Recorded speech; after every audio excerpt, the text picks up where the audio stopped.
Nigeria or Nigeria.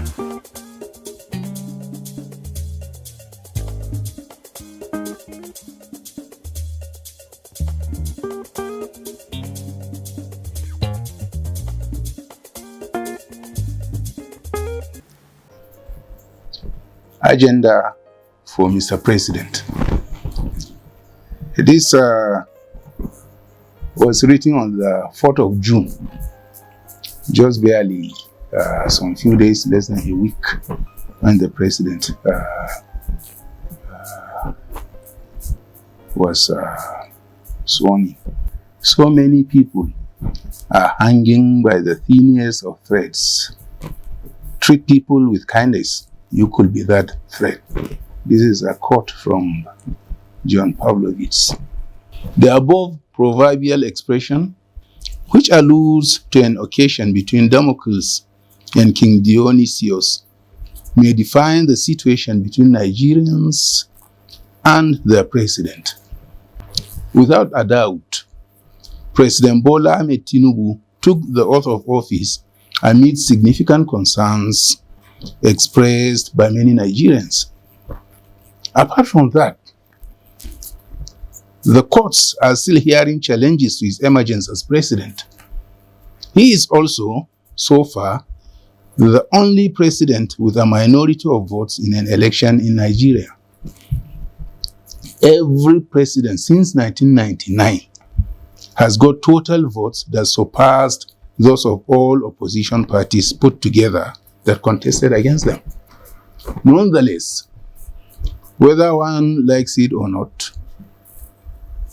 the man has been declared the winner and sworn in.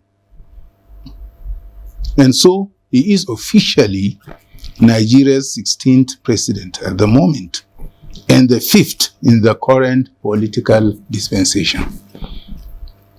What he needs now is cooperation and prayers from every one of us. His success will make us smile, just as his failure will make us frown. We are surviving witnesses to this truism.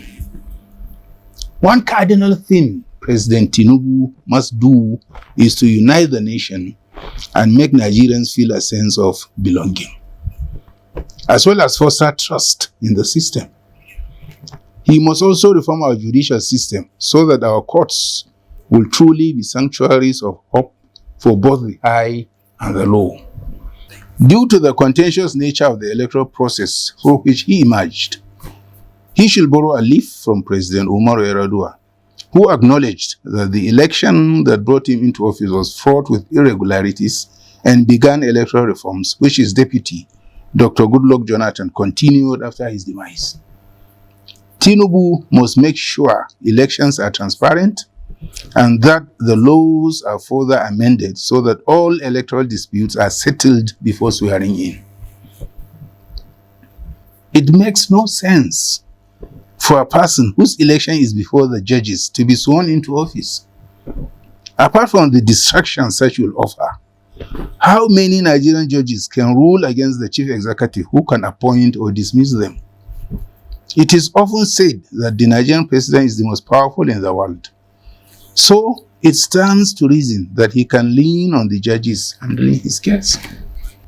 Asiwaju is not a man with an ordinary brain. He is both tactical and streetwise.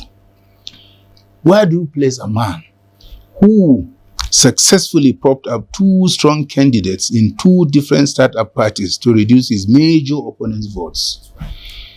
And known among the three, the two political mannequins and the confident main opposition was the wiser for it. The two candidates, one up north and the other down south, are believed to have been bankrolled by him using fronts. While the one up north knew he could not win, but was content with securing his base, the one down south sincerely believed he would win. Knowing that their joining forces could pose a problem to him, Tinubu, as their puppeteer, fanned their ego and each looked down on the other. He also brought in a former president, a big fish the dominant opposition party was venerating and doing everything to court to work for him, although he claimed he was working for one of Tinubu's props. The controversy surrounding Tinubu aside, and there are many, Nigerians are witnesses to his achievements as the governor of Lagos. And if his succession plan in Lagos is anything to go by, Nigeria is in for a long reign by Tinubu and his proteges.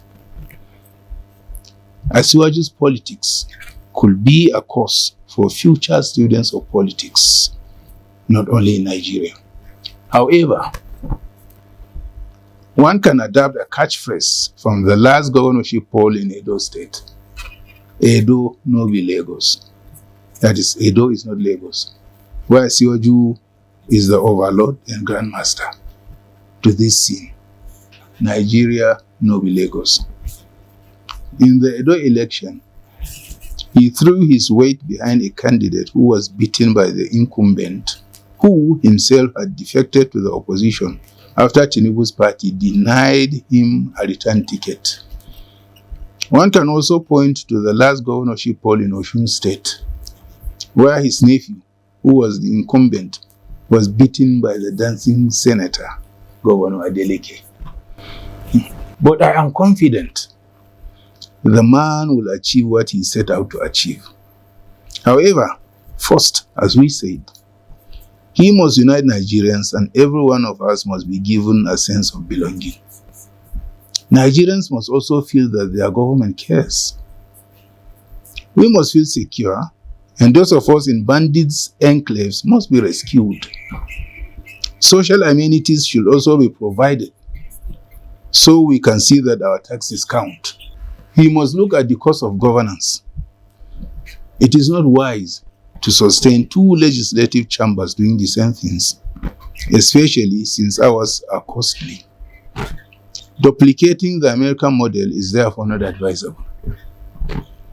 A situation where our government spends billions buying vehicles from foreign lands, thereby encouraging capital flight and keeping foreign companies afloat and their nationals in employment, or while the government feeds the president and state governors with billions of naira, ought to be done away with.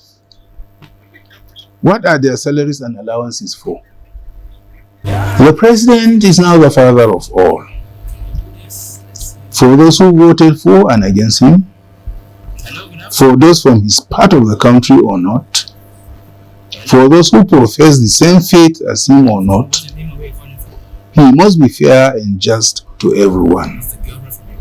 And he must ensure that everyone gets his due. He must understand that this nation has been bruised. We have seen hundreds killed in court because one of them touched the chest of a general, according to the former president. While some others who killed and cannibalized another general are still roaming about as free as the breeze.